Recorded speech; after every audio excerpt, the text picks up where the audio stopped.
What's going on? What's going on? What's going on? Let's see if we get a couple people show up in the room real quick. Boom, boom, boom, boom, boom, boom, boom.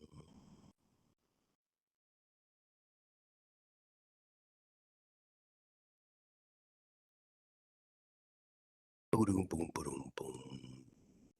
That's what happens when you start early. Other times you start late, they get on me. Other times I start.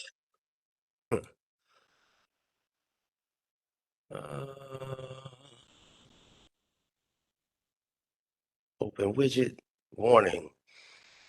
The current failed because one of the streams has an invalid configuration.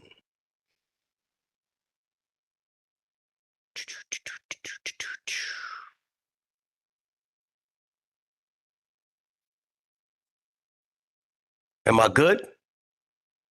How about it? I want to know if I'm good online. Everybody knows that I'm a little old with this thing, so I gotta ask my followers if I'm doing all right. This is the only way to do it, man. I'm old. All right, beautiful, beautiful. The computer telling me one thing and somebody else telling me something else. But yeah, let's make it happen. Let's make it happen. Good morning, good afternoon, good evening. My name is JH. How y'all doing, Postal family? Is everybody good? Is everybody cool? Is everybody clean? Are you crisp? Hey, y'all already know we feeling irie today because we got our people from up top done slid down to the south gonna talk about things. What's going on, sir? You want to introduce yourself? Yes, my name is John Cruz, President, Branch 41, Brooklyn, Staten Island, New York. Staten Island, New York. That's not even part of New York, man. I thought you was from the real. I'm just messing with you, brother. Can y'all hear this man loud and clear or what? Tell me what's going on, because I can hear him, but I don't know if my people can hear him. Talk to me before we get into the mix of things. This is one of the gentlemen. I snatched his video and reposted it, and he was out there raising hell in New York. I said, that's one of my New Yorkers right there. I got to have him on. All right. So y'all stick around to the end because he's going to be answering a couple questions. We're going to give you the call-in number and let you talk to the gentleman. But Mr. President, talk to me. Yes, sir. Tell me a little bit about yourself and what you do and why you want to talk to the old man. All right. So, just give you a little bit of my background. My father is Juan Cruz. He passed away just a couple of years ago, but he's always been a great man, and he's always guided me in the right way. And he's always been strong with me. And when he came to this country, because he comes from he's from Puerto Rico, and when he came to to New York, I remember he always saying that someone always put it in his ear that you got to find yourself a union job. And when I grew up, and he was always telling me, you got to find yourself a union job because without the union, there's nothing. And my father was a Teamster for 40 plus years. And that's why that was one of the main reasons why I got involved with the union. But if it wasn't for my father, I wouldn't be where I'm at today. And, I'm proud to be where I'm at today. And, I grew up in Brooklyn, Bushwick. Then from Bushwick, I moved to East New York. I went to school. Frank and K Lane was one of my high schools that I went to. And, a lot of people don't know this about me, but I'm actually a high school dropout. Okay, ain't nothing wrong with that. And I'm proud of where I'm at today. And, I didn't graduate from high school. I don't have high school diploma. I don't have a GED, but I'm here today. And, and everything I've done in this union, I learned on my own. I learned on my own. I taught myself. I taught myself how to read. I taught myself how to do a lot of things. And, my wife, she's a very intelligent woman and smart woman. And if it wasn't for her helping me, and guided me, I would not learned a lot of this stuff here today.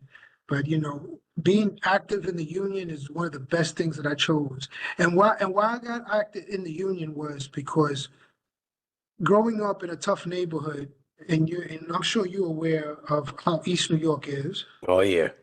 Growing up in a tough neighborhood in Brooklyn, there was bullies, and that's one thing I just couldn't stand, bullies.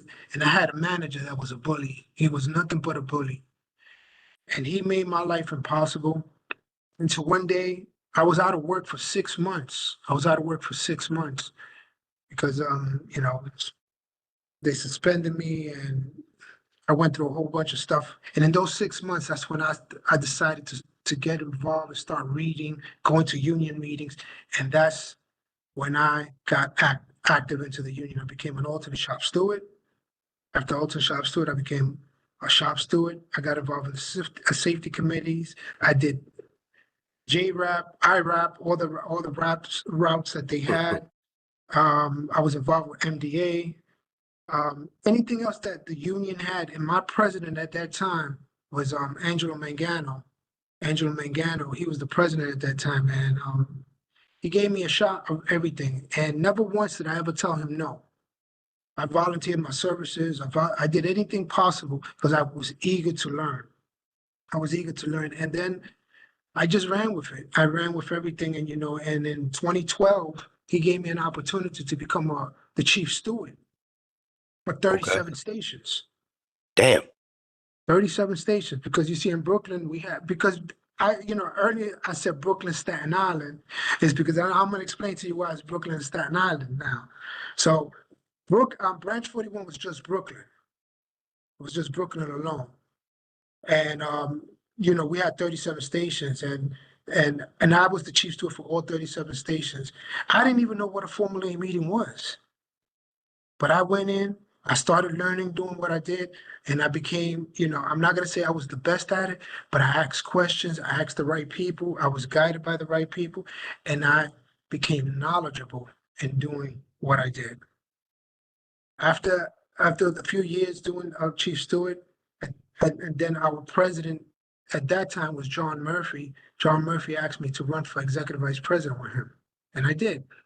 I ran with him as executive vice president. And then in 2020, Murphy retired and I became president in 2020.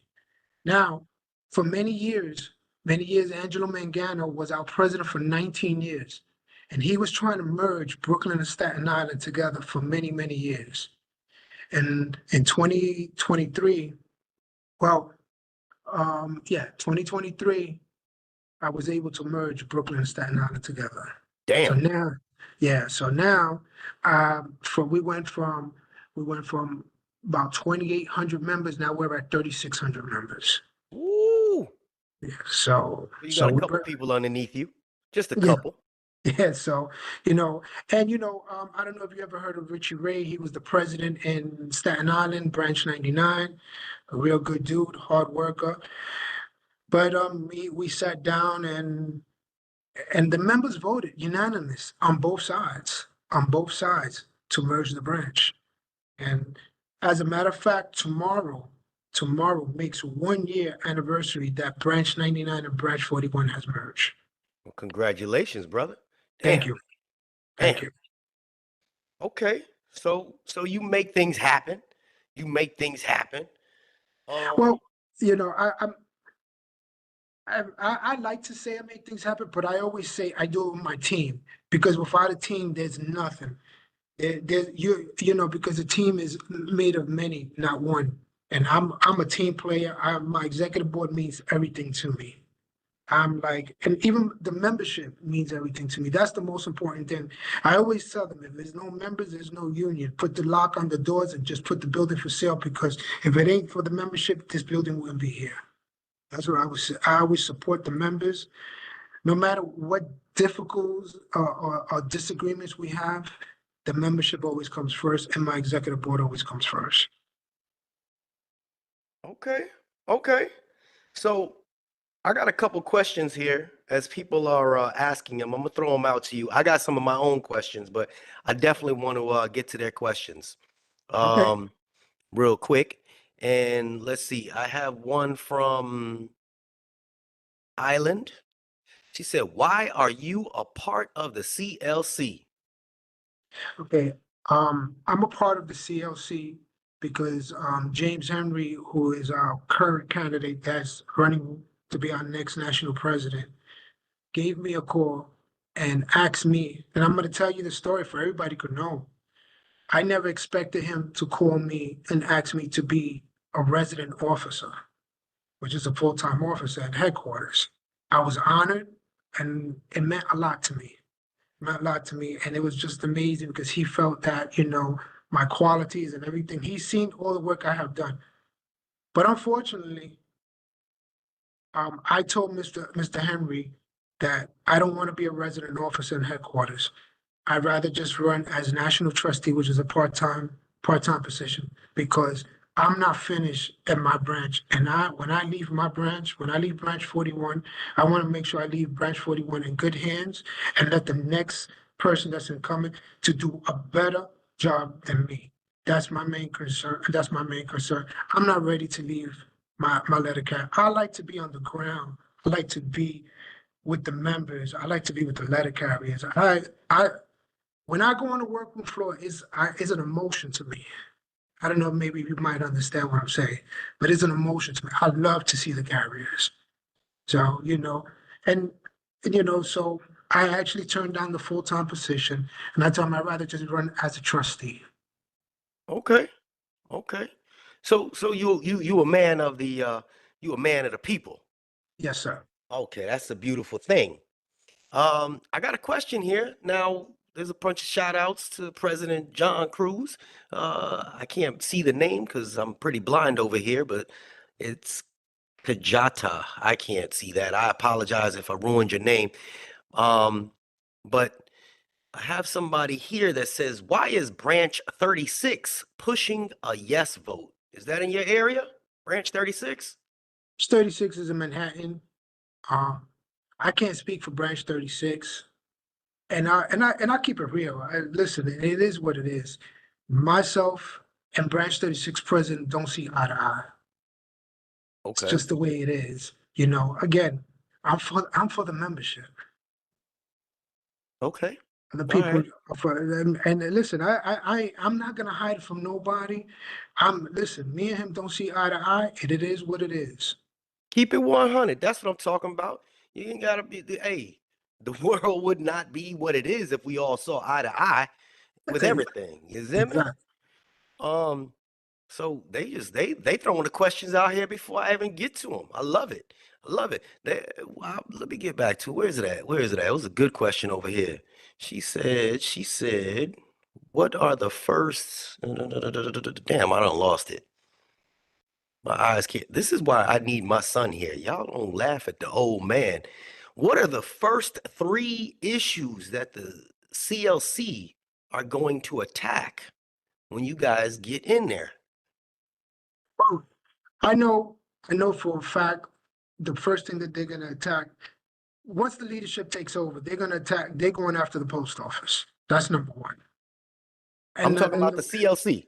yes, once the new leadership gets in there, once the CLC James Henry and his team get in there, they're going after the post office to make sure the dignity and respect is given across the board for our membership. I know that for a fact.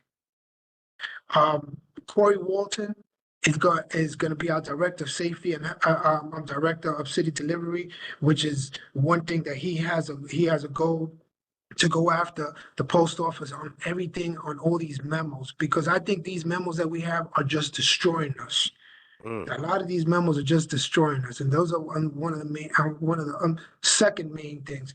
And you know, I don't know exactly who's running for director of safety and health, but our director of safety and health, I'm sure, is going to do what they got to do under James' leadership. mm. Those are three main things that I know. Because listen, James I don't know if you know James, but James is a man of his word. James is a man that he's for the membership. James is a Marine for 20 years, and his leadership skills alone speak for itself. And and he wouldn't be where he's at today and do what he's doing today if it wasn't that he cared for what he's doing for the membership. And I know where Mm, this man's heart is at. And I'm not, and I'm not speaking like if I'm a best friend with James and me and James go hang out, nothing like that. I see what this man has done. I pay attention to what this man has done, and I and this man has been through a lot right now, currently right now, and still it has not turned his back on the membership, and is going to do what he has to do for the membership. the membership or the members? The members. All right, Sorry, we like the apologize. clarification here. They coming Apologize. with these questions, brother. They coming with the questions, and I'm gonna just keep asking these questions. I love it. We spoke earlier, and you said you ready for them. So y'all keep them coming. I'm gonna try to read them. All right, so she need to just come on and she need to just do this interview. She going in there. All right, let's see. I saw a good one. Jason Perez said, "Hello, my brother." Jason from Staten Island. That's what he said. All All right. right. Okay. Let's see. Going after, define going after. See, how will the CLC has been getting funds through donations and merch, if they're not mistaken. Is that true? They have. Okay. All right. We're gonna have to keep donating. They don't want to hear the truth and they like shit under the table. All right. Your opinion, should the cola be the same across every step? In Of your course. opinion? Of course. Why shouldn't it be? Why should someone get more than the next one? Mm, An injury to okay. one is an injury to all. I Okay. understand that we have steps and we go through the steps, but in 2011 is when we lost that. In 2011 is when we lost that. But prior to 2011, everybody was getting the cola across the board. Now, what makes it a difference? Why shouldn't everybody get that same code? If you're telling me the cost of living adjustment is $800, and that's that document, that memo that we get every month or every 2 months with the COLA, right? So if you're Right. telling me this is what the COLA is, 800, right? So only the top step is going to get the 800. Everybody else is going to get a percentage. Why isn't that COLA fair for everybody across the board? Mm. Do me a favor. Can Yes, sir. you tell us how to find a link for CLC donations? I have a moderator in here that's going to type it in the chat for me.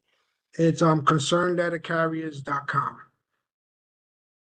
Now you All could right. go on there, right? And they have Venmo. They have a couple of different ways that you could donate.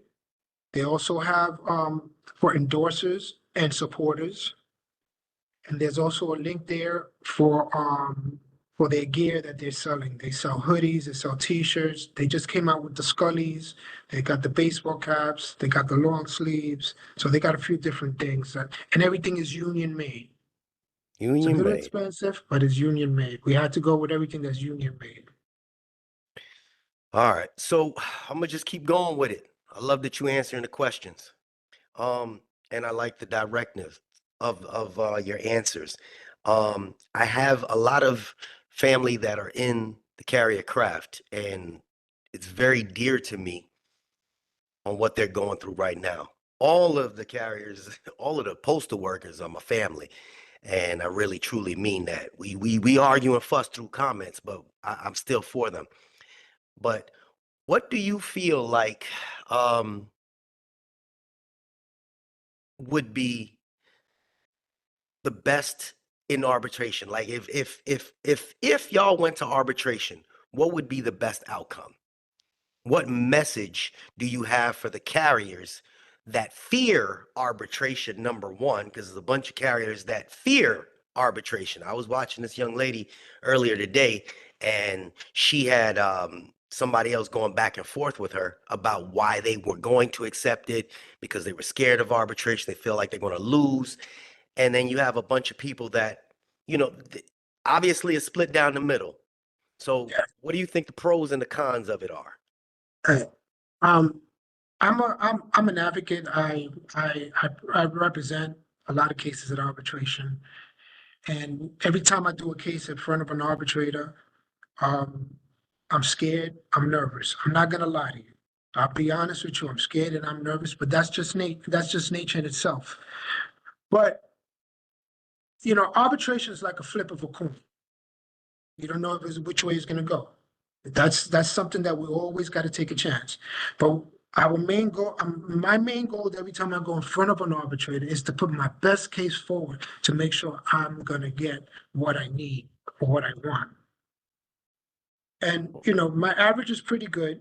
My average is pretty good, but there's no telling what we're gonna do if we don't go in front of an arbitrator, right? And us accepting this, accepting this tentative agreement, it's basically spitting in our face, and we need to go in front of an arbitrator, at least to put a good fight in front of an arbitrator, because at least, listen, someone's always going to come out winning and someone's always going to come out losing in any fight. But if you don't get yourself into the fight, how you're going to know what it's going to be the outcome? And I understand and I respect everybody's opinion about being afraid of being in front of an arbitrator.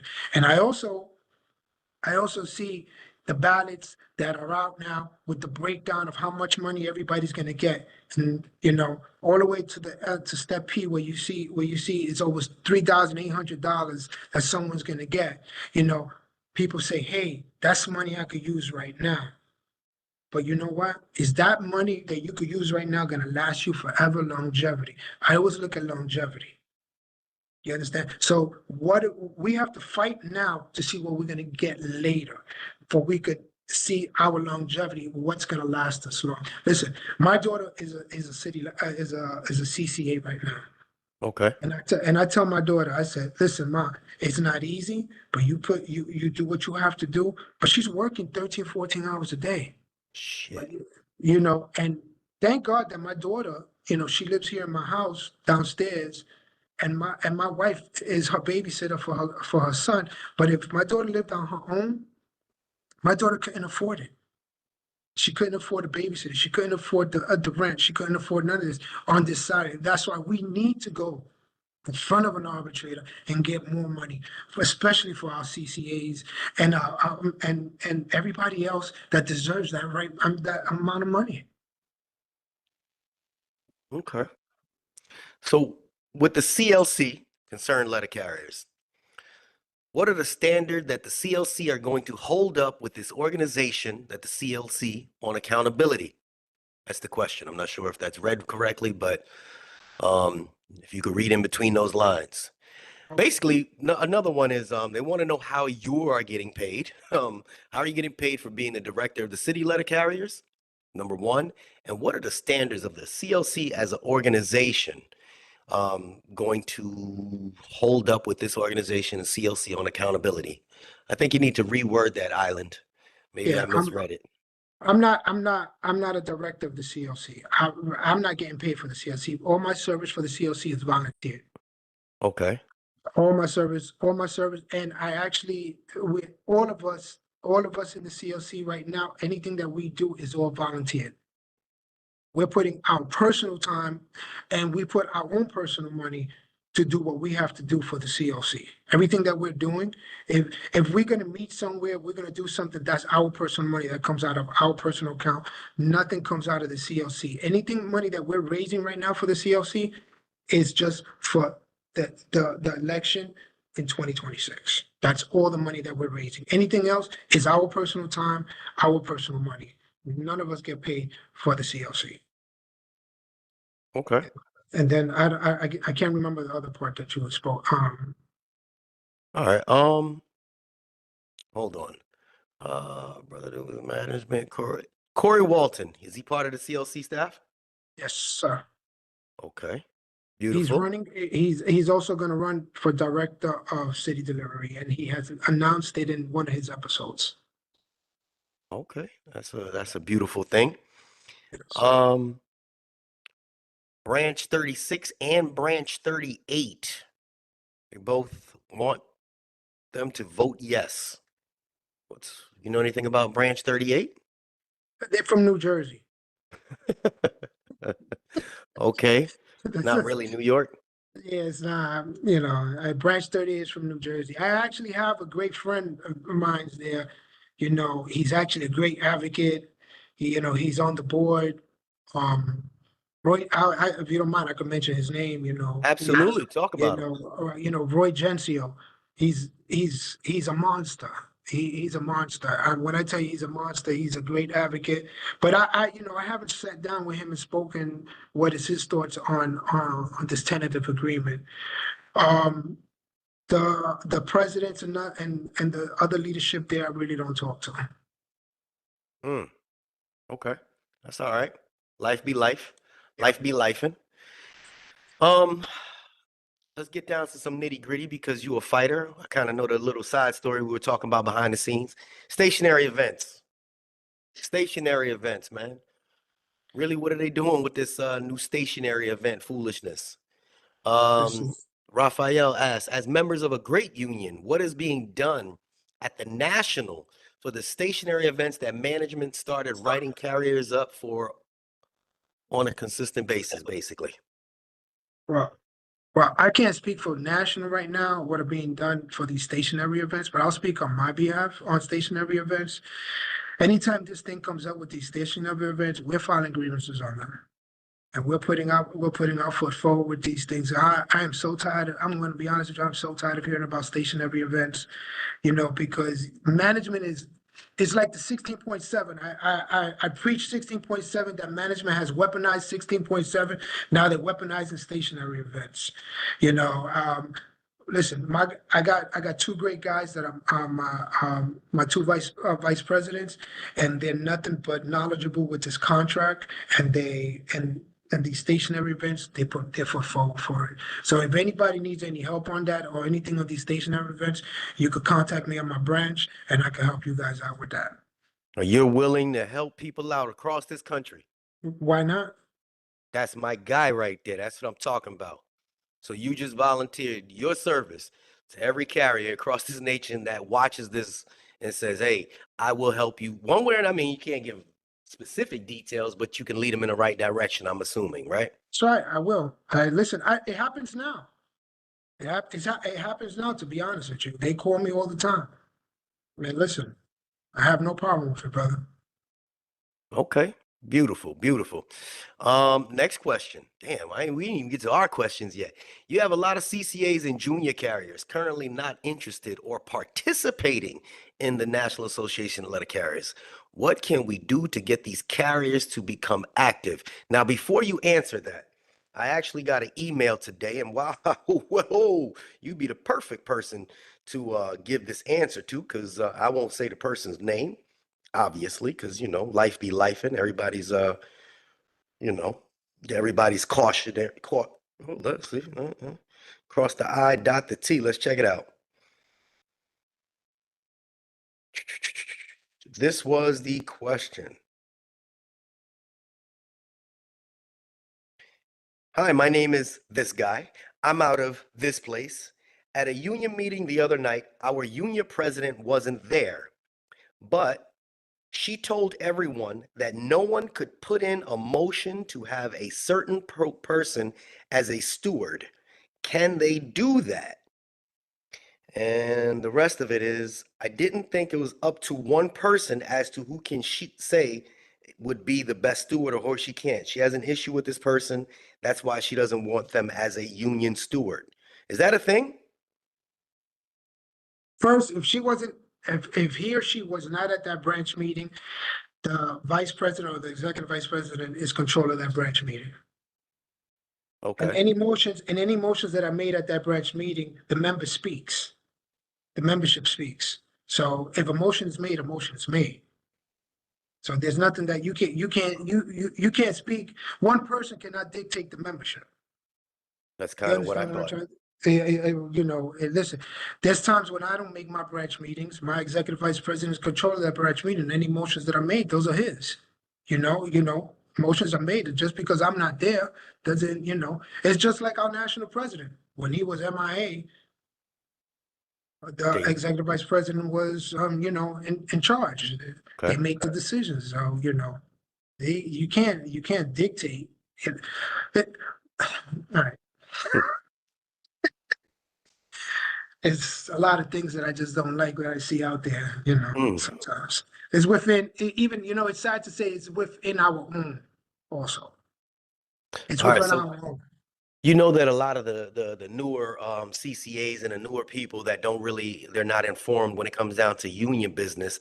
A lot of them get discouraged and they don't want to participate.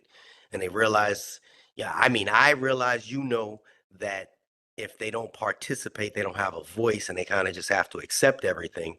But how do you feel as if they could be more involved without constantly feeling like their voice isn't heard? Because if I have me and, you know, my buddy feel a type of way, but we go into a room full of people that, you know, don't feel the same way, how do we bring something forward that we know is correct? You know, I've always talked, I've always made my voice clear because as the when I was the young guy, I was dealing with older people. I was dealing with older gentlemen, you know, in the union. And, you know, they used to tell me, listen, to mind my business. But once I stood up and they realized that I wasn't going nowhere, they just let me do what I had to do.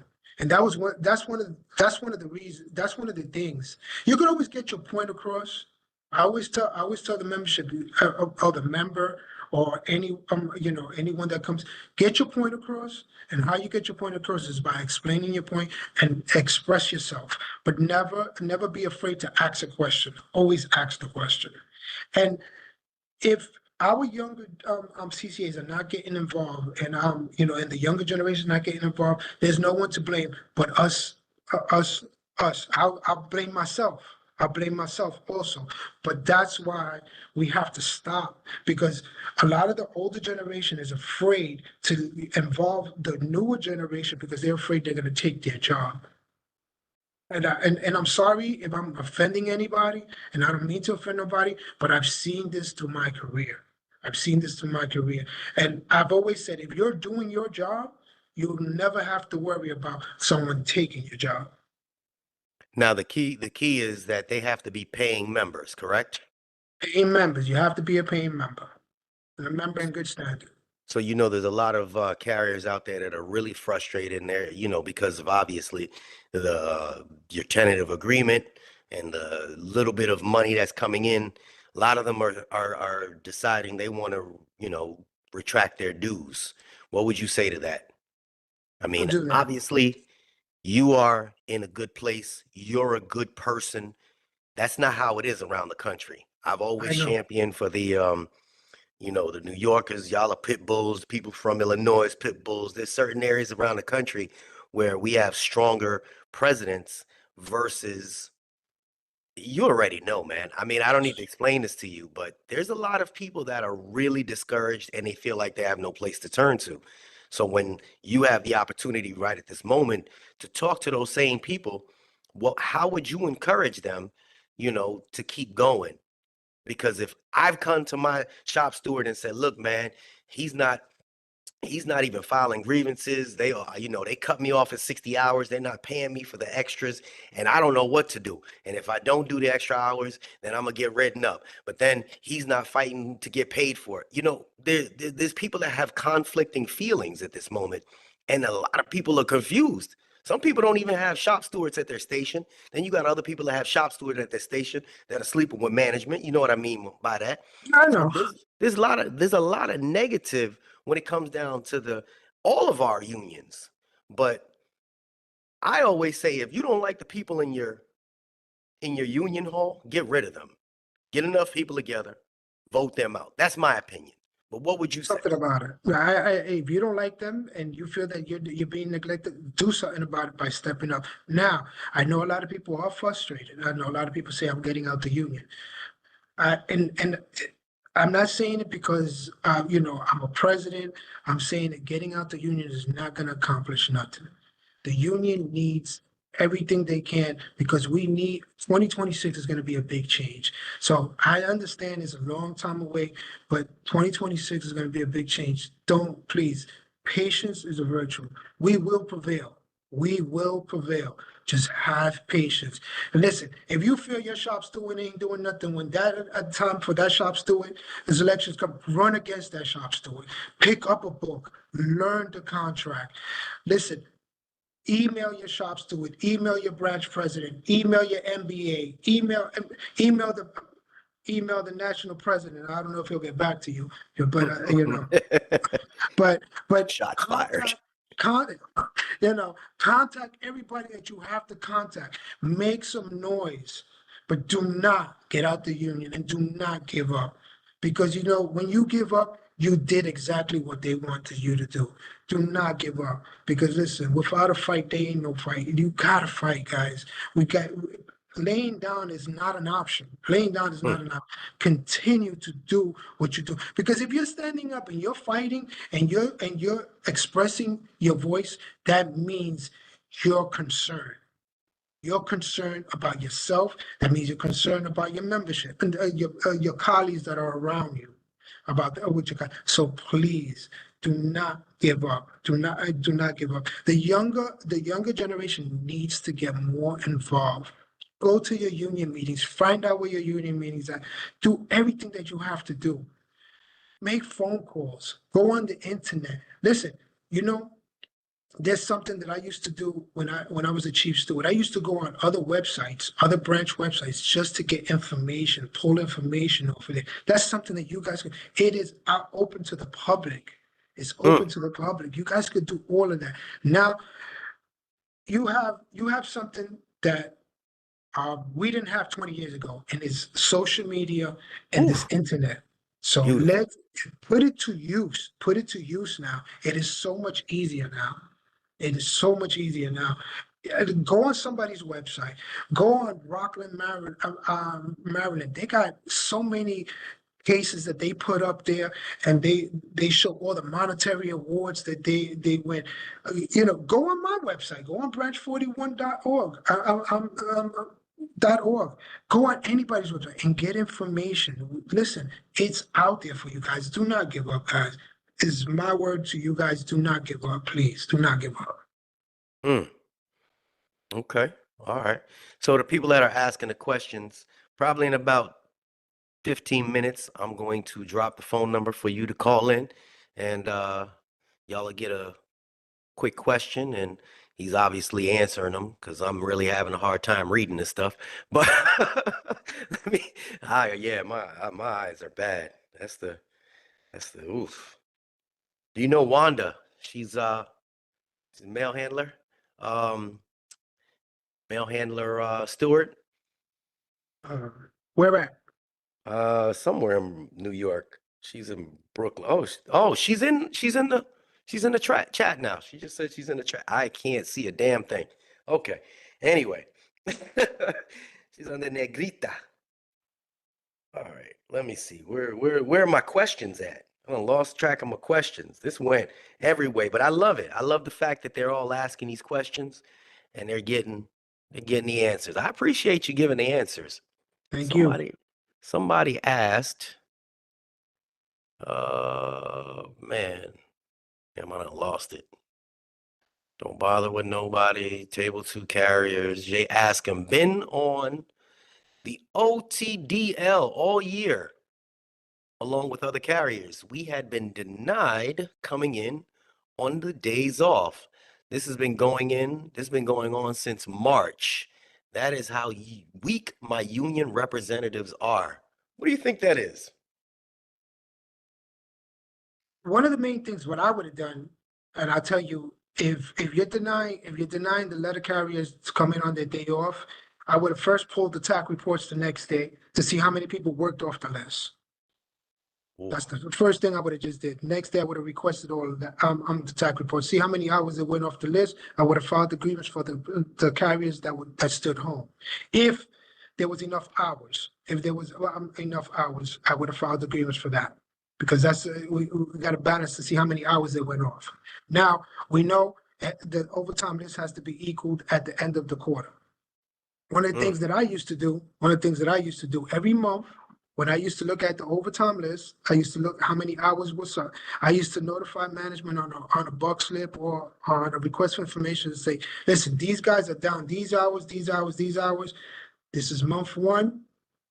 Start catching them up. At month two, I did the same thing. Month three, 2 weeks into month, into the end of the quarter, I would notify them again, and then we filed the grievance, and then we will file the grievance on the equability, because I notified them 1, 2, and 3 times to start equalizing these guys. They refused to, and a lot of these guys at the end of the quarter were getting $4,000 or $5,000, so they didn't care. So, but those are just tactics that you could use to make sure. Now, if you feel that your union ain't doing it, this is what I said like earlier. Then you need to remove your shop steward, and you need to run for shop steward. How do you remove them? There's a lot Well, of people that want that answer, brother. well, there's a lot of branches have things in their bylaws how to remove a shop steward. Start a petition. Number one, start a petition about your shop steward. Listen, what I do when carriers are complaining about one of my union reps, and I've done it, and I've done it. This is the way I do it. When I get a petition complaining about my union rep, the first thing I do is I send one of my guys, somebody from the executive board, do me a favor, go in there and investigate and question every carrier what's going on. Because at the end of the day, that membership there is the moving party for me. You understand? If that steward is not doing their job, then I will go through the because now I have something in my bylaws that I could remove a steward for not doing the job. But what I do, I send someone in after they do an investigation. They're there for a couple of days, see how things are going. If things are back to normal, we gather the membership together. We speak to the membership. If they're fine, then we leave things the way they are. If things don't, we give like a 30-day I give like a 30-day period to see how things are changing. I constantly have someone going there. I suspended a shop steward not so long ago for not doing his job. I said, listen, I'm stepping you down for 30 days until I find out what's going on. And then after, the membership voted that, they wanted him back and everything was fine. So that's what I had to do my job because, again, the membership comes first. All right. So Negrita said, who covers Ozone Park at Brooklyn GMF? That's who she is. You know who that is? Yeah, I know who she is. All right, cool. All right. Ozone Park in GMF is covered by branch 562. Okay. Which is Jamaica, Queens. All right. So here's my we're gonna talk about Renfro, man. I'm gonna put it out there. I don't really like to talk about this guy. I don't even know this guy. He's not my president, but I know you had to interact with him. Tell me about your interactions with him. Have you interacted with him? I met Renfro a few years ago, and he's always been like a kind of standoffish guy, for whatever reason. But what really put a salt on my wound with Renfro was when I was put up for removal, and Fred Orlando assigned him and my MBA to deal with my case, and I sent him an email and I said, listen, I was put up for removal. I'm a branch president. Don't you think maybe, I need some kind of help here, some kind of guidance? In the email, to be exact, because I pulled up the email today, to be exact, on July 16th, 2020, he replied back to me and he says, I'll get back to you in a few days about your removal. Today is December 19th, 2024, and I still haven't heard from him about that removal. So, and on top of that, and I'm going to tell you something, Jay. On top of all of that, there's numerous individuals that have approached him and say, yo, speak to Cruz. He's hurt, he's bothered with what you did. Speak to Cruz. And everywhere he sees me, he walks the other way. And he's seen me at committees of presidents, he's seen me at conventions, and he goes the other way. Never talks to me about what, have the decency to have a conversation with me. And to this day, he has not even given me that respect. So if he hasn't given me that respect, I don't have the respect for him. I was always taught, you respect the man, you respect the title, not the man. And Hmm. I respected the title because he's our national president. But you know what? I can't even respect the title, and I can't even respect the man no more. Unfortunately, that's just the way I feel about him. Okay. So you really haven't you haven't interact. Oh man. Okay, on to another note. If you were in that situation, I'm gonna put the what ifs, and then I'm gonna have my guy put up the phone number for everybody to call in. We're only gonna take a few calls because I don't want to drag you out for the rest of the evening. But if you had the chance, we just gonna spitball it out there. We go back in time just a little bit. What would you have fought for a TA? Give me three top things that you would have fought for. Not a whole list, just Okay. three top things that you would have put in a tentative agreement that you would say, this, if we don't get this, it's a deal breaker. We're gonna go to arbitration. All right. One to me is the discipline. That's like a no-brainer to me. I would have fought for a better 16.7. A much better. There is different ways to go at 16.7. That's number one, the discipline, because as my experience and what I see our letter carriers going through and the way they suffering and the way it's been weaponized with 16.7, enough is enough. That's for sure. I'm not going to speak about money right now because I'll leave that for the last because that goes without saying. That you understand? It's the 16.7. Article 8, the mandatory overtime has to stop. Mm, I would have definitely worked on the mandatory overtime because we do have letter carriers that just want to come in and work 8 hours and go home. That's why you have an overtime list. That's why you have a work assignment list, and that's why you have a non-overtime list. So guess what? If that you're on the non-overtime, if you're an 8 hour person and that's what you want to do, that's what you should do. That's it. That's it. If you want to work your 10 hours and your work assignment, then that's what you do. If you're under overtime and you want to work overtime, then that's what you do. But this mandatory overtime is the abuse with that. I would have definitely worked on that. Now, we all know the money is always the big option. You know, I tell you this much. I do the same thing like I do the arbitration. I pitch for the highest and I try to meet you somewhere. But I tell you this much. I would have tried to get as much more money than 1.3% from my letter carriers. I would have shot for the highest. I'm not gonna lie to you. I'm not gonna lie to you. I would have shot for the highest. Even if it was 10%, I know I wasn't gonna get 10%, but I would have tried to get something as close as I can, but not no goddamn 1.3%. Those are my three main things that I would have fought for. mm. Okay. Let's see. What's important is that the steward had no backing and had no knowledge on what to do. I wrote his 1767s for him. This is what Juan Negrita said. I missed the rest of it. She, I'm getting a bunch of text messages. Killing me here. All right. She wrote something about what's most important is that the steward had no backing and no knowledge on what to do. I wrote the 1767s for him. I gotta find her other comments.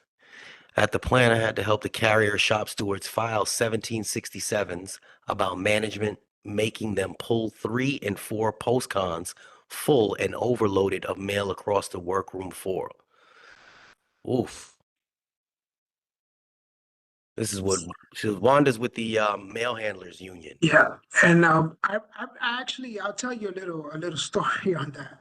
On Ozone Park, they were actually at another building just outside, just in the borderline of Brooklyn, Queens, Well, I'm not sure if you know, East New York and Ozone is right next to each other. Yep. And then they were at a station there, and then they moved them there some years ago. And they always belong to another branch. They always belong to another branch.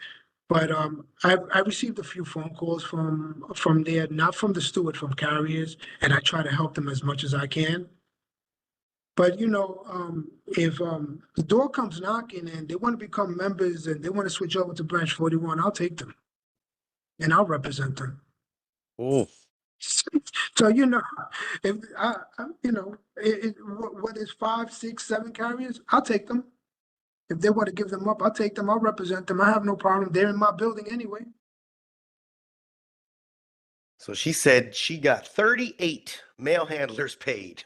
Oh my God. The grievance was $15,000. We gonna get you on here next, Yeah, you Negrita. get her on there next. We gonna get her on here. She a pit bull. I think I spoke to her one time. We didn't get to have her on here and go through the gauntlet, but we definitely need to because they got a lot of things. We got a lot of things that they got coming up for their tentative agreement is coming up in June, if I'm not mistaken. Yeah. All right. So for anybody that wants to call in, the call-in number is pinned in the comment section right now. I wish I could read this. I'm gonna try. All right. If you want to call in and ask your question, 650-479-3208. There is an access code as well, and it's in the pinned comment, I believe, up top. Access code is 2552070-1978. This is an opportunity. Everybody text Jay like I'm a carrier. I don't know these answers. You got the president of the union on here. Call and ask some of those questions. We need reform on how difficult it is to leave the union. That's a different. That's. Mm. Can someone change to another carrier union? I don't know. They can't, right? No, not unless you work in there in that you know. The only way that in the Constitution, in Article 2, in the NALC Constitution, if you're a retiree and you move to another state or borough and there's another branch, you could transfer your membership over to there. And the only way Right. you could transfer to another membership, to another branch is if you transfer, as an active carrier over. Okay. All right. So nobody calling in yet? Let's see. I got two more questions for you. I lost my questions. Woo, everybody was going in. So, as current branch president, what are your goals? What are your goals? What are you trying to achieve for your people? Well, in my next 8 years, that's all I'm doing. 8 more years, brother. So I just want to put it out there, right? So Okay. my goal is to make sure that that the membership, the letter carriers, are respected on the workroom floor. Deserve when they walk in to the workroom floor, they're not mistreated, they're not abused by management, and just come in, do their job, go home, and enjoy their life. That's my main goal. That's my main goal. And my second main goal is to make sure that when I walk out of here, that this branch is in good hands and good, in good standard, and that let the next man just come in, man or woman, come in and take over and do a better job than me. Better job than you. I Yes, love it. yes. Do you think I'm gonna get to this other question in a second here, but do you think eventually, this is my question. Do you think eventually there will be some form of a work-life balance for postal workers, for carriers again? And I do have a caller calling in. Just give me 1 second. Let me let you answer this question. Do you think that carriers could once again have work-life balance? I think so. It's just it's going to be a fight to get it. It's going to be a fight to get it, but I think it will happen. I am, and I'm not going to say I'm not. You know, I don't want you to say. I don't want to say eventually because it's going to sound like when. No, it will happen. It will happen. If we, it all depends on our leadership, and our leadership in 2026 will strive for that, and I know that, and that's what, and we're going to get it. We're going to get it. I think. I remember when I started. It was something I was proud to put on my uniform. I Mm, love to put on my uniform. Listen, I could go right now on my route that I still have currently, and a lot of my customers still remember me. that's a beautiful thing. That means you had impact. Yeah. So I got two callers in the lobby. I'm gonna let one in, and let's see what we got going on here. Yellow, you on with JH and Mr. President Cruz. How you doing? Hey Jay, how you doing? And President Cruz, how you doing this evening? All right, brother. How you doing? Not bad at all.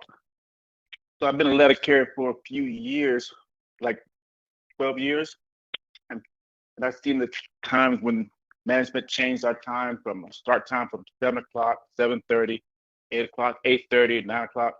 Now we're starting at 9:30. Mm. What can we do to get that? What can we do to get a standard start time based on your region?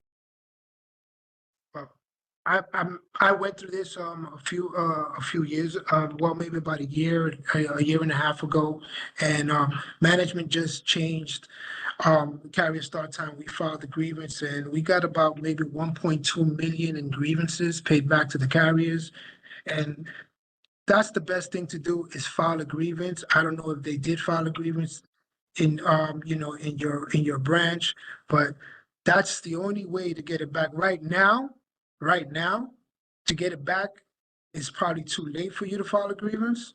It's probably too late for you to file a grievance, but it's something that your president would have to work out with their postmaster. That's the best thing to do because every time I receive a letter, that they're gonna change the carrier start time. I reach out to the postmaster. I need an explanation as to why, and then they tell me, well, they're going to do it anyway. And then and I tell them, okay, so I'm going to file a grievance, and I file a grievance. I win the grievance, end up getting paid, paid the carriers, and then they got to put the start time back. That's what we do, and that's basically what we do. So that's right now. I think your president. I don't know who. I don't want to know. I don't want to know, but um, it would have to work something out with your postmaster. I mean, considering things that's happening, like postal carriers getting robbed, not safe to work at night, can it possibly be that we can get this in the next contract, instead of having management always dictate our start times and stuff like that? Can we make that happen? Well, let's see. That's something that I would bring up to James Henry. I definitely, once he becomes our president, because I'm confident he's going to become our president, and that's something that that could be spoken to about, in the next contract. Because in this Yeah, most contract, definitely like to see that happen. we don't know what's gonna happen in this contract. If right now it's being voted on right now, and if the members speak and they accept this contract, we got to start once 2026 come and and the new slate is in, we got to start working on the next contract to see what we could get. Sounds good. I appreciate the time, your Thank you. Mm. Thank you. gauge. Listen, brother, Thanks a lot. and stay strong and stay focused. That's the most important thing. Everything else is just water off a duck's ass. Oof, water. I don't even know what that means. That's deep. All right, Absolutely. I we got appreciate you. Thank you. Thanks All a right, lot. brother. we All got right. we got four in the office. All right, let's see what we got here. Yellow. Hi, can you hear Hi, me? hi. Yes, we can hear you loud and clear. How are you? Hi, I'm well. You on with So my you name on is with President Michelle. Cruz? I'm I'm sorry? a wait I'm a Wakefield shop steward from the Bronx, New York. I'm a part of Branch 36. Hello, President Cruz and Jay. Hello. Did Yes. we lose you? So Oh, my okay. question is this. I want to know what President Cruz and the CLC is doing to ensure a fair election. Mm. Election for the 2026? Correct. Okay, well, what the CLC is doing, we're gonna make sure we're putting the right people in the right place, in the right positions for a fair election. Now, keep in mind, an election, an election like this is not an election like the ballot election. When this election in 2026 comes and the ballots are being counted, everybody that's a candidate could be present during that count. So that it's gonna Okay. make it's gonna be fair. It's gonna be watched. Okay, great. Because in my experience, I actually ran against my local branch under John Mooney's slate. And in my experience, like the incumbents do any and everything that they can to try to shun you out. So that's Oof. why I wanted, some type of clarity or insurance that you guys, had everything going for your national election. So now I'm going to tell you something, and kudos to you guys for stepping up. Kudos to you guys for stepping up when you guys ran against the slate. Obviously, that means that you guys wanted a change and you guys were voicing your opinion. Kudos to you. And by the way, John Mooney is a legend and is one of the best DRT guys that the NALC ever had. In my eyes, Agreed. to me, he was the godfather of the DRT. So, kudos to Agreed. you He's a guys. master of language. Yes, he is. Yes. Nice. Thank you All so right. much, guys. You're welcome. Absolutely, dear. Thank you for calling. Okay, good night. Good night. Be safe. All right, let's see what we got next.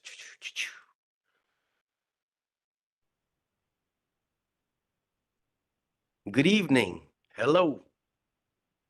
Hello, sir. My name is Jason. I am a member of Branch 41. I actually met Mr. Cruz at a Brooklyn rally, not the second one, but the first one. And my question to him is, how do you hold supervisors accountable? Because I'm a 6-year letter carrier, 4 years career, and I recently got a PDI for refusing overtime on the OT DL list or the overtime list due to a family emergency. And during the PDI, I was being interviewed, and the supervisor was saying I was unprofessional. My statement was, bombastic. It was personal. Meanwhile, this same supervisor, not to get too personal with supervisor, I've had problems with her in the past. She, was not. She was under the influence on the clock in the morning, and she was driven home. So how is it that they're held to a different standard than carriers? And I think it was swept under the rug. And that incident, it's not okay. Like carriers, we deal with the elements. We have a very hard job, a very demanding job, and we deal with a lot of different elements. And then to be told we're unprofessional by someone who's visibly unprofessional, that doesn't sit right with me. And so that's my how would you go about like handling that situation, Mr. Cruz, that supervisor held to a different standard than the carriers? Mm. Jason, right? Yes, sir. What station you from? New York. Newdorf? Yes, Okay. sir. All right. We'll find out in the next couple of days what I'm going to handle with that. But all right, thank you for letting me know. Oof. Yeah. How about them apples? Okay, but Jason, right? Was it Jason Murphy? Jason something with an M. Yeah, Okay. okay. All right. No, I'm just trying to put the picture together. I do apologize, brother. But listen, Yeah. you know what? If and so that supervisor or manager was in a situation like that, I am gonna handle that. Trust me when I tell you, I am gonna handle that. All right. Thugs up top. Thugs up top. okay. That's what I'm talking about. Okay, it will be taken care of within the next couple of days. Now, what we're going to do is we're going to hold them to standard, and we're going to start going after them now. That's what we're going to do. We're going to start filing grievances against her. One of the main things that she's intoxicated, we should be filing 1767 because that's an unsafe matter.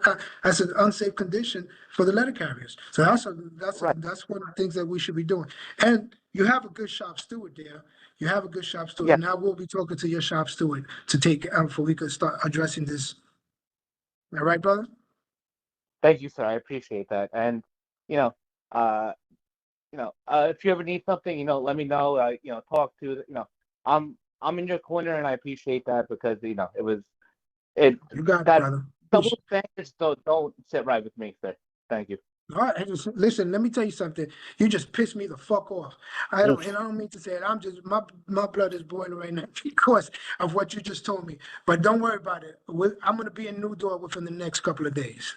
All right, brother. Thank you. Woo. That was All right. beautiful. Thank you. I love the energy.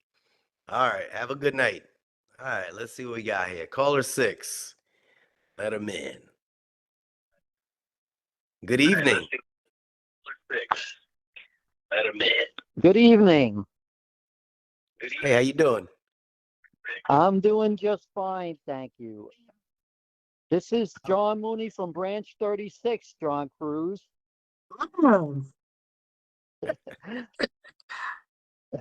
Well, first of all, I just want to say thank you for the nice, kind words that you said about me. You got to turn down your volume in the background, whatever it is you watching there, sir. Okay, yeah, okay, I will. Let me get that off right now. And I just wanted to say, throw a little nice words back to you, John. Thank you for what you're doing out there to get straightened out what's going on at National. And I know you guys are going to be successful, and the people are behind you. So just stay strong and stay with it.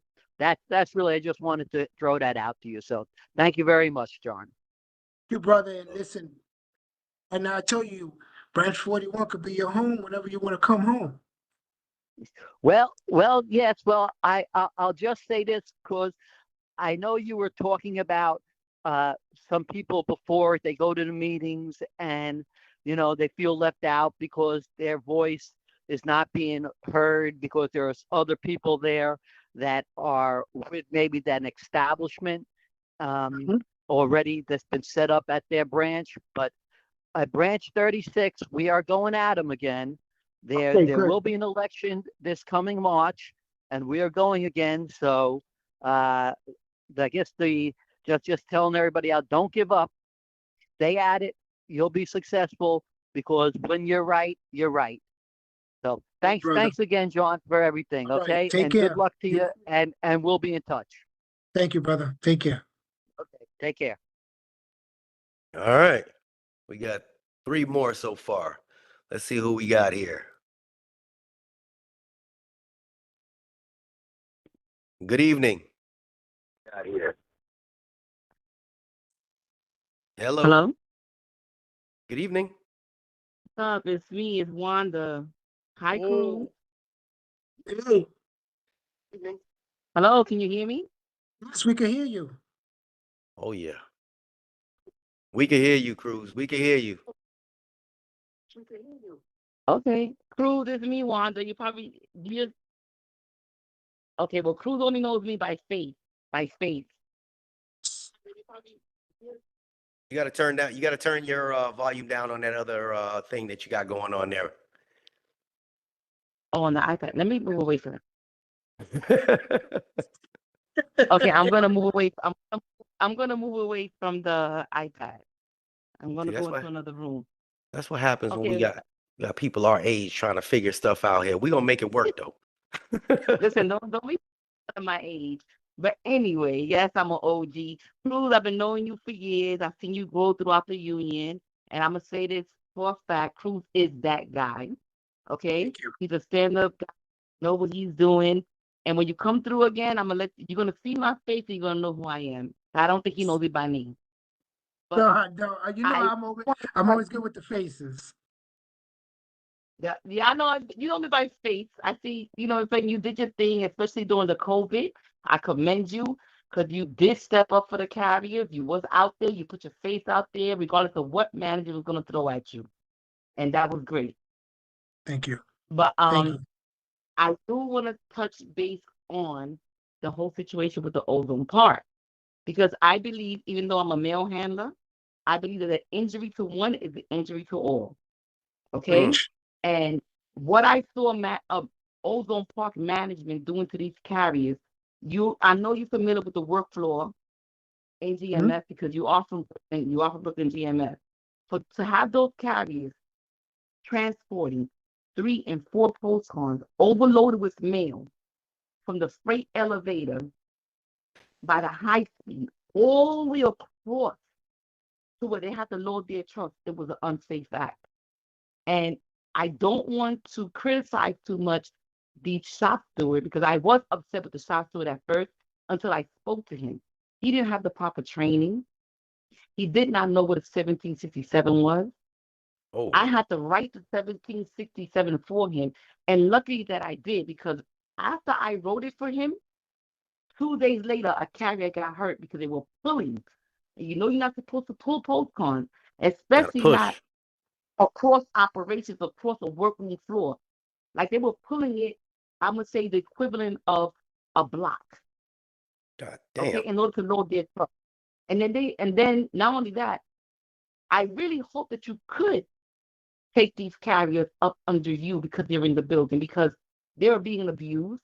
I try to contact who their union rep was, try to help that carrier shop steward contact who their branch president was in order to get this thing stopped.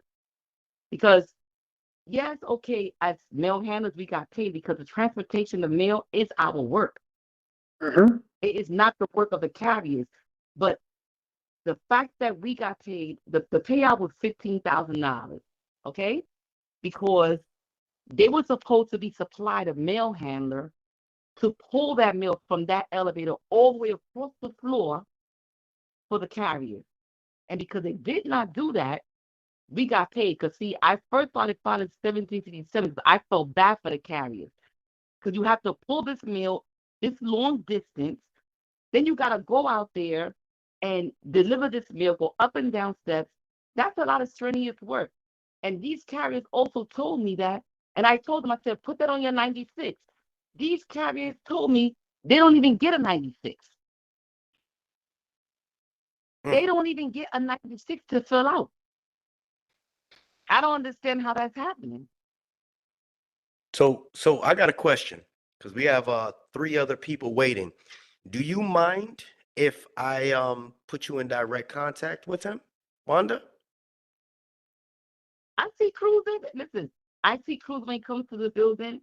I see A-Rod, and you know who A-Rod. You know, I speak to A-Rod, and I'll speak to them, and I'll even give them the copies of what I had and what I wrote, because I believe that if Cruz, if you could really get these carriers up under your wing, I hope that you can because they really need help. It's a lot of stuff going on in the Ozone Park that shouldn't be going on, and I think that is going on because they located in Brooklyn, and this is a problem. They've forgotten. I got you.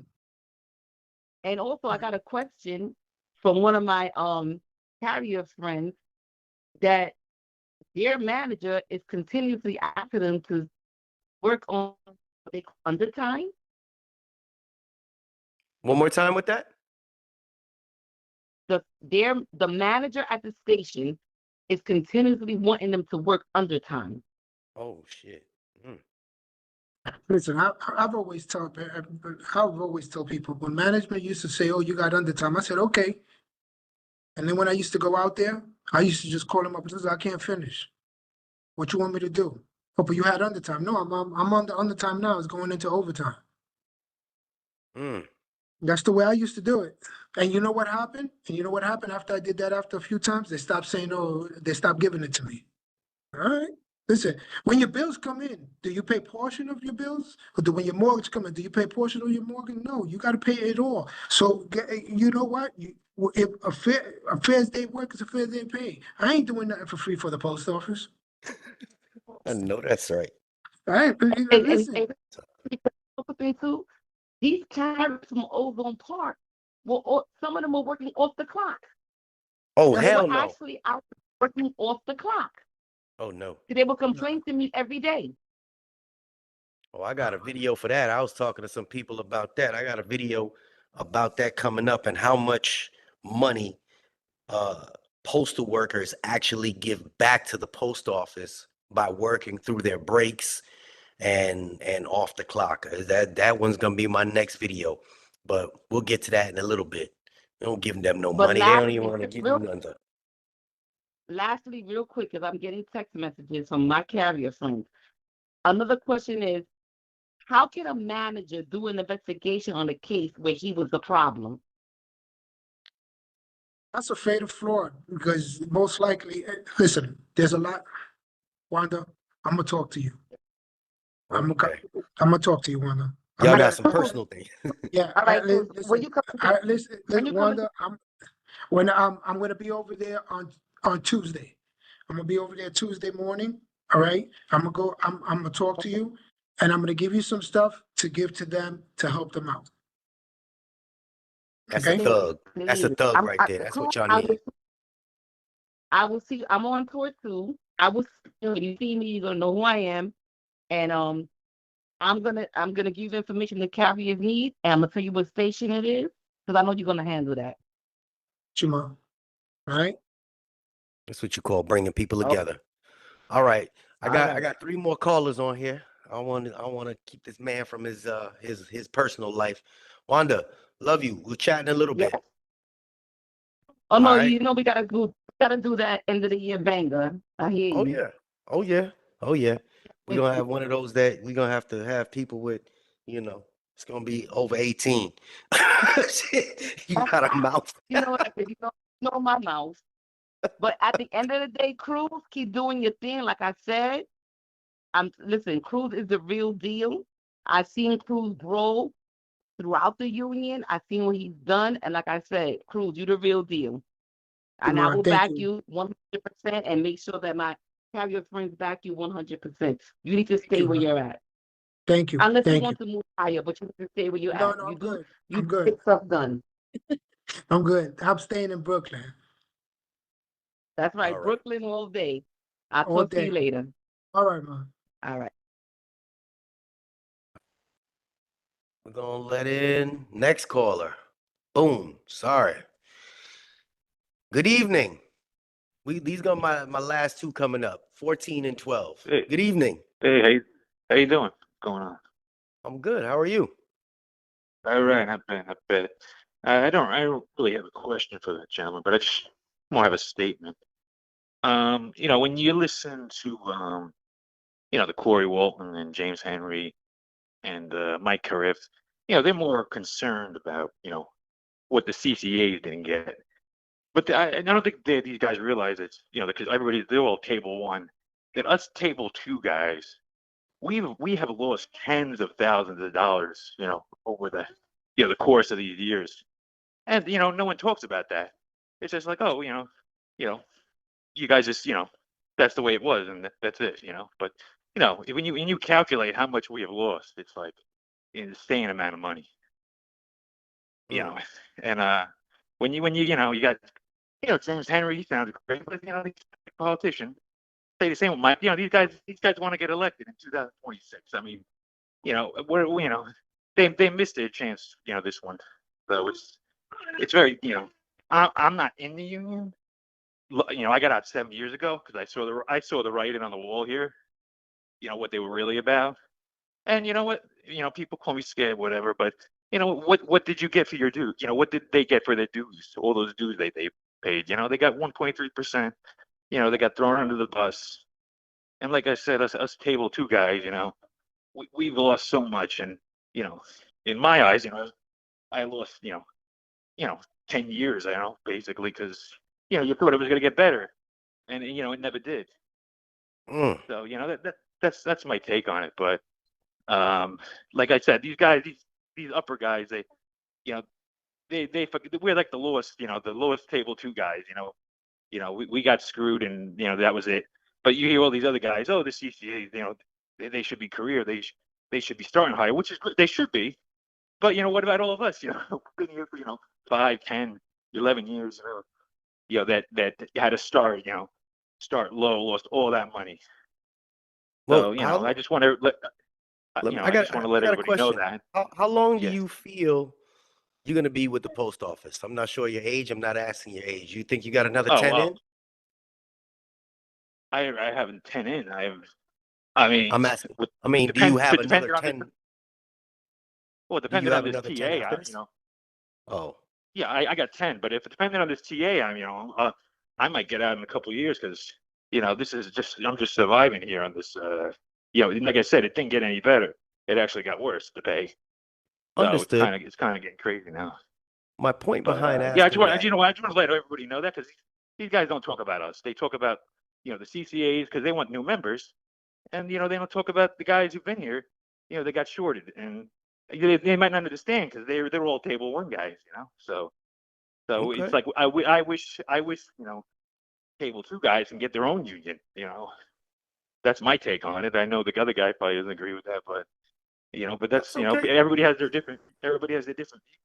We all But can agree to disagree, but I'm gonna just yeah, leave it at a yeah. statement is it's it's kind of difficult if you want to change. Change doesn't happen overnight, and I know you've been in for 10 years. Yeah, well, I started a while ago. change never happened. It got worse, like I Well, told you. And you've been I here, don't know. you've known. I don't know if So it I never don't have to tell you. happens. It slowly, Yeah, progressively gets and I better. and I said to myself this year, I said if this rental guy said this was historic, I was going to join back. I kept saying I'll join back if it's that historic, I'll join, and it never was. So I'm like, what? You know what? Mm. I saved all those dues. Do and you know what? I never needed the union. I never had a problem. I know some people do, so it's good for some people. It's good for others, and then other people, they just pay their dues, but nothing really gets done. So. Okay. Uh, We but respect everybody's yeah, opinion, brother. yeah, I Long appreciate as it. you out there throwing that mail, man, we still respect it. You're still one of my brothers. Yeah, I appreciate it. I'll talk to you, man. Okay, All right. Be Brother. safe, brother. have a good one. Bye. All right. Let's see what we got here. Caller 14. Good evening.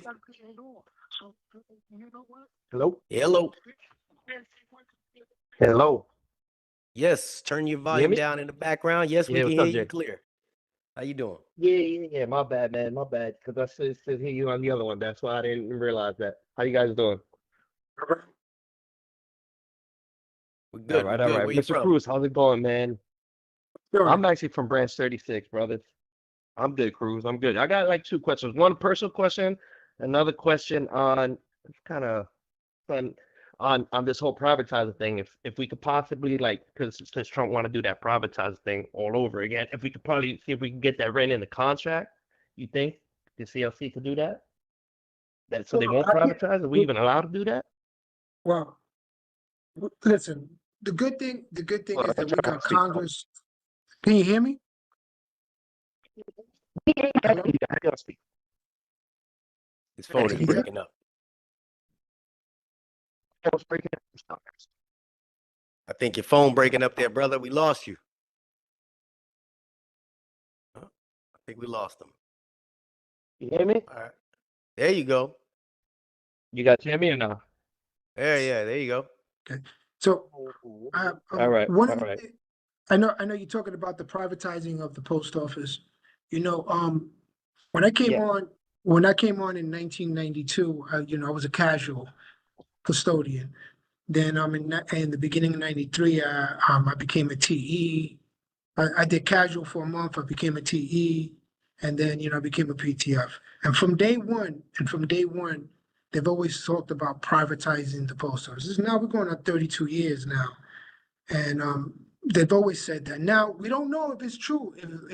If Trump will do that, I don't see it happening. I do not see it happening at all because there's one thing that we do have on our side, and there's two things we have on our side. That's the American people, the people of this country, and we also have Congress. This is, Congress, this is a dirty job. And what I say is a dirty job because we give money to Congress to support us. And New York, especially us in New York, the East Coast, our Congress supports us on all bills. And Chuck Schumer, Hakeem Jeffries, Nicole Malliotakis, and all of these other Congress that I personally deal with, they will support us to the end. And I do not see the post office being privatized. I know it's something that's going around and everybody's going crazy, but that let's take it one day at a time first. I know he's going to be our president and everybody's on an uproar. Listen, I don't pay no mind to that politics stuff. I stay focused on what we need to stay focused on. And that, oh, Trump this, Trump that. Listen, listen. He's the president, we'll deal with him and let's move forward. In 4 years, we'll get another president and we'll deal with the next one. So that's just the way I feel about it. Now, I can't talk about what we could do in the contract, but again, that's actually a good point. Can that be worked in the contract? Can that be taught? It's something that it could be brought up. And I don't know, but it's something that could be brought up. All right. Yeah, I was just thinking maybe we could probably bring it up the next time. But my other question is, so actually I'm in 36. I've been trying to get a transfer out of here to a different district for a while because I actually live about 80 miles from the station. And they always kind of blackballing me, because I'm one of those, I'm kind of like you. I don't keep my mouth shut for nobody. If it's wrong, it's wrong. I'm going to tell you you're wrong. They don't like that, Branch 36. Obviously, you guys can already see that in the comments, what they're saying there. Trying to go upstate? So I'm just trying to find a way out. You trying to go Nah, upstate? I actually live in Connecticut. Shit. Nah, I live in Connecticut. I moved out here about 3 years ago. Okay. What happened? Oh. You lost me again? No, we can hear you. No. Hello? Oh, Yeah, you hear me? what happened? You gotta get Yeah, that I hear boost you. phone fixed. All right. Listen, Nah. What- It's I got bad service out here, so I'm using the Wi-Fi. That's Okay. but listen, give me better a call now at because the office. I'm about a computer Can you now. hear me? Can you hear me? Yeah, I can hear you. Yeah. Give me a call. Give me a call at the office tomorrow. All right, I'll get you. I can get your number off Google Maps, right?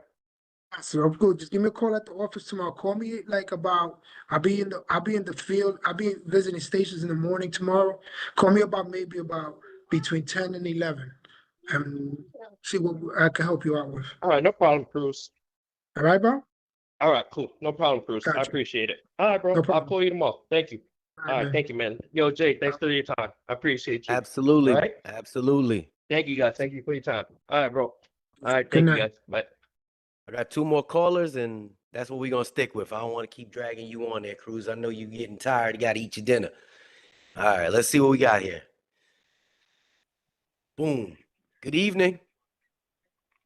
Good evening. Good evening. How you guys doing over there? Oh, Right. my guy. I hear the voice. I know the voice. What's up, Jay? How you doing, brother? Unconscious. And that's what we're gonna call you. Let's go. Yes, sir. What's up, President Cruz? What's up, bro? What's up? I had the pleasure to meet you this past weekend on Sunday. It was amazing. Thanks for hosting that. No problem, brother, man. And thank you. Thank you for supporting. He's the one that Yes, gave me the yes. number. He's the one that put us together. This kid is awesome, man. This kid is Yes. awesome. Listen. I wanna come from a different perspective, and I don't know. Maybe you could kind of get where I'm going from, right? So check it out, right? So management, right? After the carriers leave the office, right? They literally have all day to put together discipline against the carrier, and then the shop stewards probably get an hour of union time, to understand what the carrier is going to be charged with, right? So my question is, right, as a union, right, because I preach, about solidarity, putting this union together, standing with our brothers and sisters, right? But I see a weakness, right, with management having an infinite amount of time. All right, they're on calls all day. throughout the district. Okay, they're all together getting emails from headquarters. So they're all aligned. You know, management throughout the country, every office, every postmaster, every manager, every day is getting fed the same information from a streamline from headquarters, right? So they are prepared against the union. Okay, they attack us, they blitz us, you know, consistently, and I don't know the right word, but it's like militantly, right?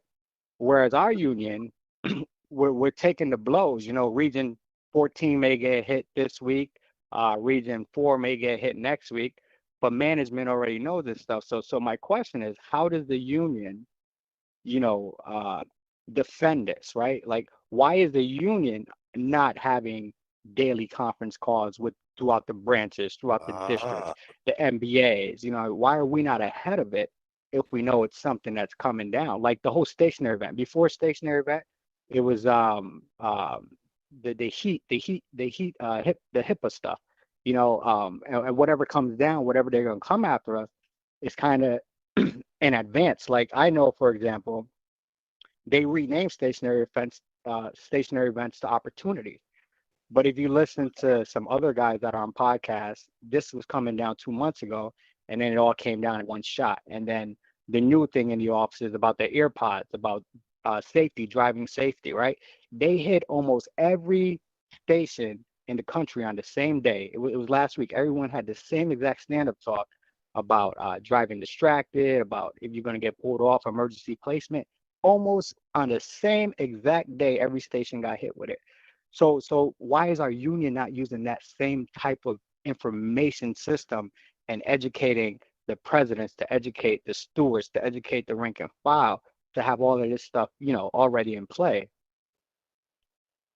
Well, this ooh, I'm gonna give you the answer to that. Why isn't our union doing it? Because one, unfortunately, our leader has failed us. huh, Our leader has failed us.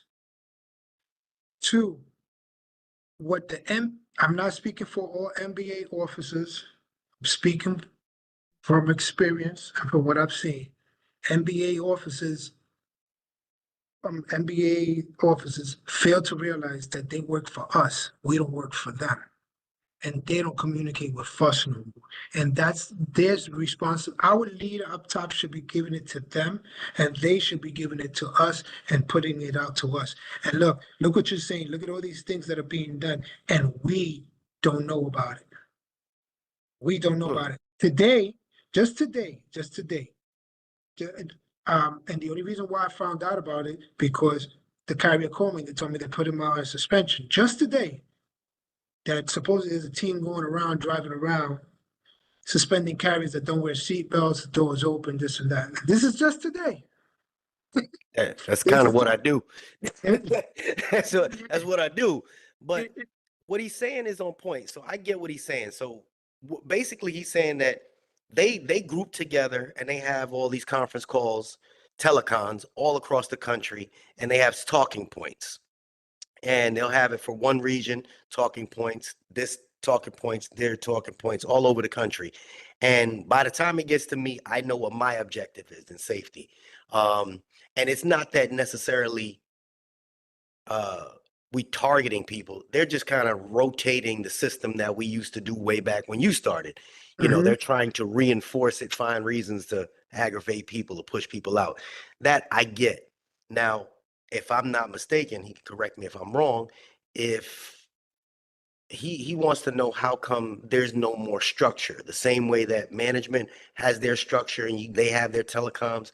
How come, all the branches aren't getting on for 30 minutes a day, or 45 minutes a day, and kind of going over those same things, or even just once a week, or shit, once every 2 weeks, because they keep coming at him. He wants to know how come the union is not basically unified when it comes down to all the new, what do they The new call them, stuff. disciplinary actions that they want to throw at you guys. And unfortunately, it's our leader. It's our leadership. It's because that's why it's not happening. Because I tell you this much, years ago, we used to get on telecoms before they were Zoom, there were telecoms. Yeah, that's what we got the telecoms. Yeah, yeah. We used to do that all the time. We used to have we used to have meetings with our MBAs to let us know what's going on. They don't do none of that no more. There's a lack of communication with the leadership down below. So we don't know. As we go is when we find out what can be done. What can be done? What I think could be done is once the new leadership comes in, they will change that. But unfortunately, listen. Listen. I'm going to say what I got to say, and I'm going to say it. And I don't mean no hard feelings towards my MBA. Speak your piece. Because Speak your piece. but he promised that once a month he's going to do Zoom meetings with us, and this was 2 years ago. And we haven't had a Zoom meeting. So you understand what I'm trying to say? And communicate with us, so then we could know what we need to bring back to the to our stewards, and our stewards could bring to the membership. So that you're better prepared. So you arm your army with the tools necessary to win. So what happens now as we go, we learn, and that's the problem. It's good and it's bad. I want to be better prepared, like you said, like management is. Right now, from what I'm hearing, that they're not station level supervisors are not even writing the write-ups no more. They got someone in labor doing it. Yeah, I heard that too.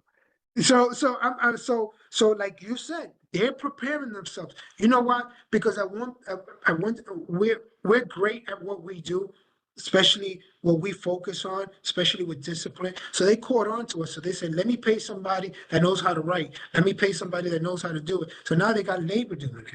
Now they're doing it. Yeah, because ultimately it feels like there's I don't know, what is it, 6,000 branches? I don't know. I'm just shooting for a number, but it feels like there's 6,000 separate unions. Like there it is. The easiest way you can see it is that, for example, I know you earlier in the call, you took in a mail handler's call, and I came in late, but I don't know if you were helping that union out, whatever. In my station, there's grievances for the APWU, right? Because you got supervisors doing their job, and my union won't help out. He said, oh, that's not our business. That's their union. Their union has to do that, right? So what it shows me is that not only is there not solidarity within the NALC won't even help out its sister union if it sees harm being done one another. But that was the point I was trying to make. These guys, they're on top of us. They have technology. They have an unlimited budget. They have equipment. They have laptops. They have phones. They have everything that they need to succeed. They have. Our union doesn't, and I think that needs to change. And yeah, it's going to change the national leadership within 2026. But I did want to ask one more thing, if I could get the last second. Can you tell me anything about LMOUs, right? How do they work? And like, for example, like higher locality pay, right? Can that be negotiated between your branch and your district, or is that something that has to be done through the national president's office? That's something that has to be done through the national, and in every convention that has been shut down. It has been shot down in every convention about the higher locality pay. Locality pay. Sorry, my accent came out. Yeah. And so if rank and file members were listening to this call right now, and that's something that carriers in New York, New Jersey, Massachusetts, California, Florida, if that's something they really wanted, a higher pay because their cost of living is just out of the world, what could they do in 2026? At first, it has to be voted on at their state, and once it's voted on at the state and it passes the state, then they bring it to the national level. Now, this year, Boston did it, and that was one of Boston's biggest thing, and it was shot down also. And I supported Boston on that because my president, Angelo Mangano, 2 presidents ago, he was a big fighter for the locality pay, that we deserve more money because of the location. And what they used to do was shoot it down. They used to shoot it down. But every convention they tried, Boston just tried and they got shot down. So, it's something that has to be done at the national level at the convention. All right. So basically, the local membership makes a resolution in their branch, and then if that resolution gets passed the national, Then the delegates vote at it has the to get national passed. convention. Yeah, it has to get passed first at the state convention. Okay. And All then right. Thanks, and then it Cruz. goes from the state to the if it gets passed at the state, then it goes to the next. All right. So the process, like I said, we got to go to meetings. We got to vote. We got to make our motion. We got to make our resolutions. All right, Cruz. Thanks for your time, man. And listen, man, keep doing what you're doing, man. I appreciate you. All right. Thank you. Thanks, Jay, for doing this, Jay. Appreciate you. Absolutely. So I'm gonna just All right. piggyback off of that. I got a lot of birdies that are around me, so I'm gonna just put this out there. A lot of birdies are around me. You could read in between the lines. One of the birdies heard that there's a conference call that just happened to go on around the country. A birdie, and they are going to be they knowing that the day after Christmas is going to be pretty huge, with all the returns. They're trying to figure out how to mandate all of the carriers to come in because of the Amazon strike thing. It was like a 3-hour telecom. I'm not saying it was me, just saying a birdie kind of told me that. Is that something realistic that they can figure out how to mandate the regulars to show up the day after Christmas? You know how they if you don't show up. They could follow. They could give them an instruction. Doesn't mean they have to show up because. I feel it because many times management says, "Oh, you're in tomorrow." I say, "Okay, no problem." Tomorrow woke up, I sick. mean, they're gonna be playing that game. Oh, if you don't show up tomorrow, then you'll be in the you already know how this flows. It's funny that at the Super Bowl last year, the weekend of the Super Bowl, the supervisors were giving out letters to carriers saying that you need to report on Monday. We filed a grievance on that, and we ended up winning. That whole grievance. But that's their new thing now, that they go around the day, the day before the holiday, they go and give you this letter, or you need to report the next day if you're going to be on the team's desirable list. They love to play these games. Listen, management is about playing these games. I think they go to school just to play games, and no disrespect. Listen, no disrespect.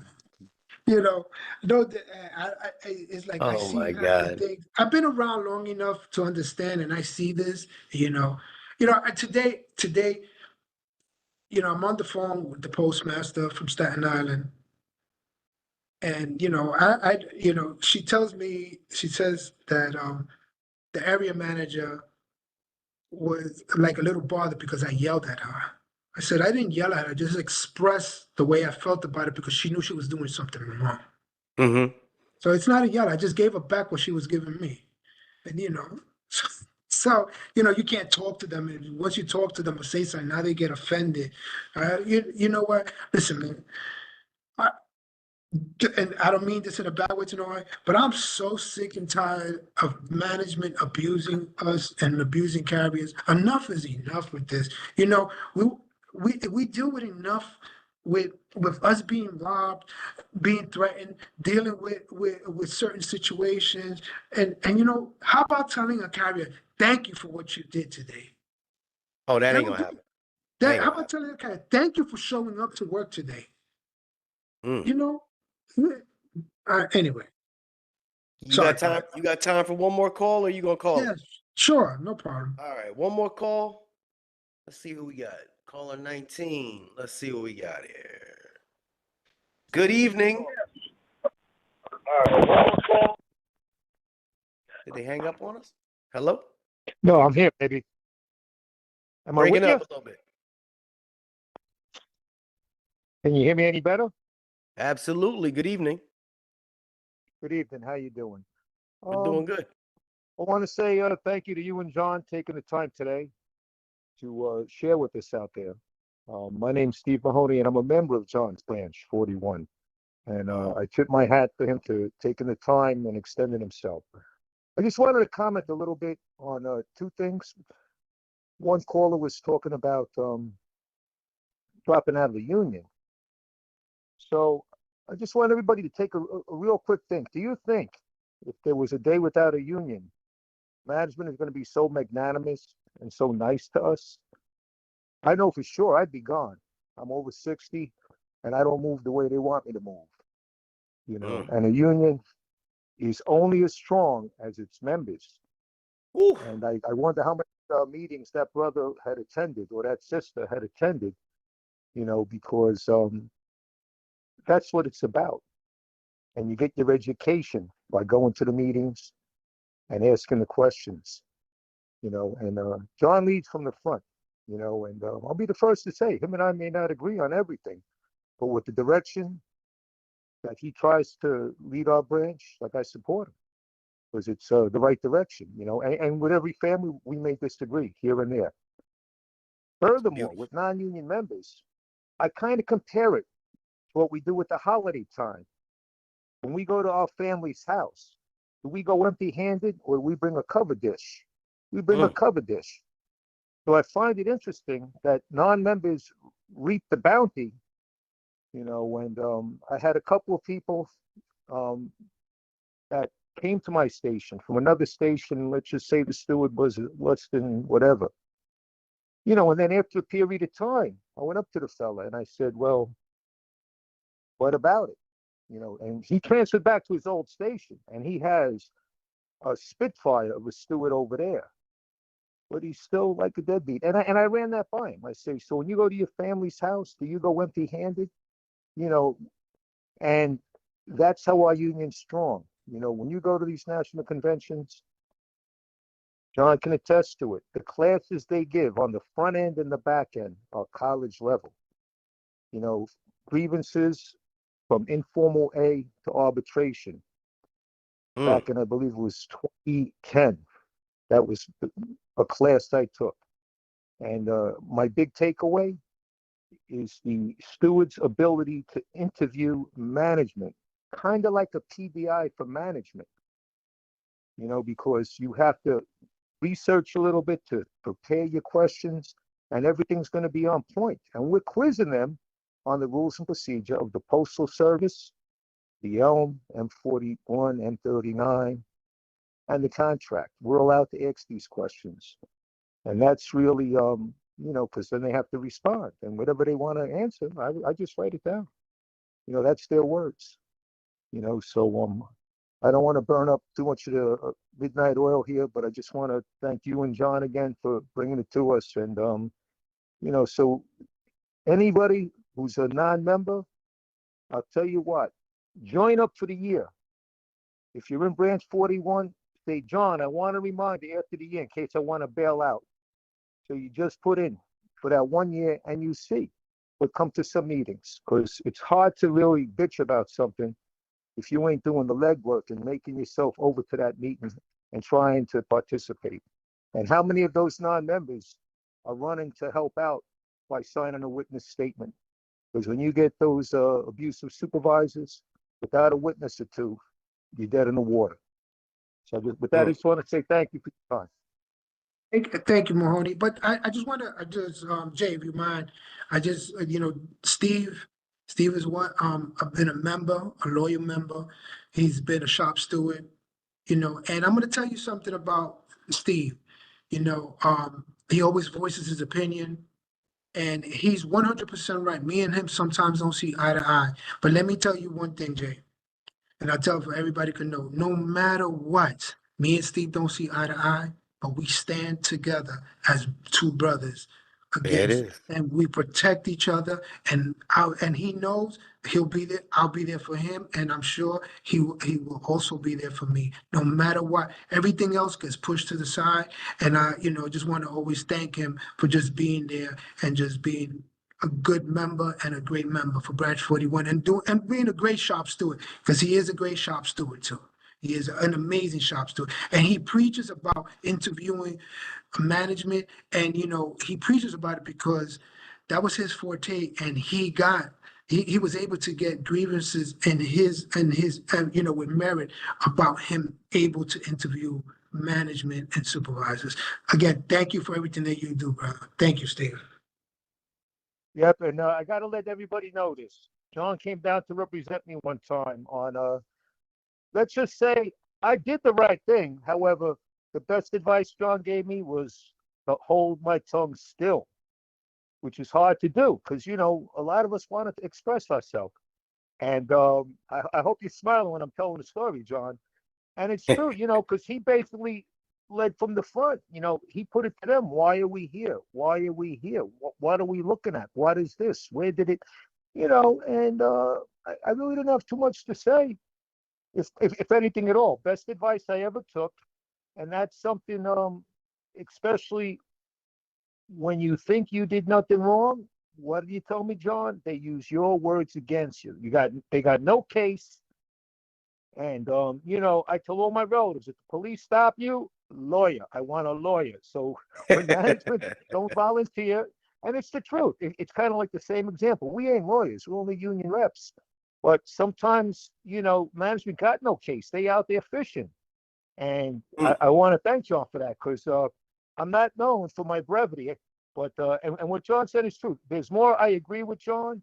But John, how boring would it be if you didn't have somebody with a different perspective once in a blue moon? You know what I'm talking about? And It's okay, and even brother. some of the things John tells me, I think about it afterwards. You know, like, oh, and okay, you know, and that's basically it. And he does extend the offer. He says, come on in and talk. Open door, closed door, whatever you want to do. So, you know, and it is what it is. But and I need his counterbalance too, just to kind of help me see things with a fresh set of eyes sometimes. Thank you. You, brother. Have a good night. All right. Well, that's gonna be all for me. This is 9:30 where I'm at. I know you've been sitting with me for about 2 hours now. Yes, sir. Listen, whenever you want to come on, please. I know this was a little bit much, but I don't think that we have enough time for every question, and I don't like to leave people on. There's so many comments, and I love the camaraderie. And the one thing that I'm very pleased with is that it seemed like everybody has the same thought process. And I'm sure everybody in the comments don't agree with each other. They're not from the same neck of the woods. Everybody from all over the country. We got different crafts here.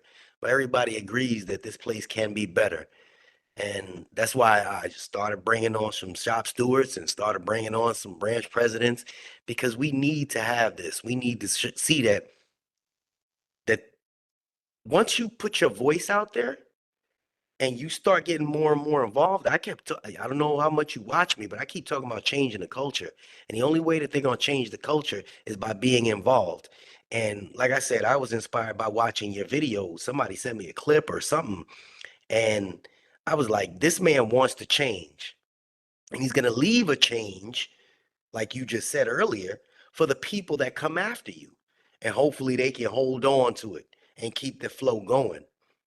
And if they don't do that and they just kind of just accept it, they just gonna fall for everything, man. So if you would, I would love to have you on at least once a month, once every 2 months, hell, just once a year, whatever you want to do. But they need to hear that there are people on their side so Bro, that I they have some definitely hope. will.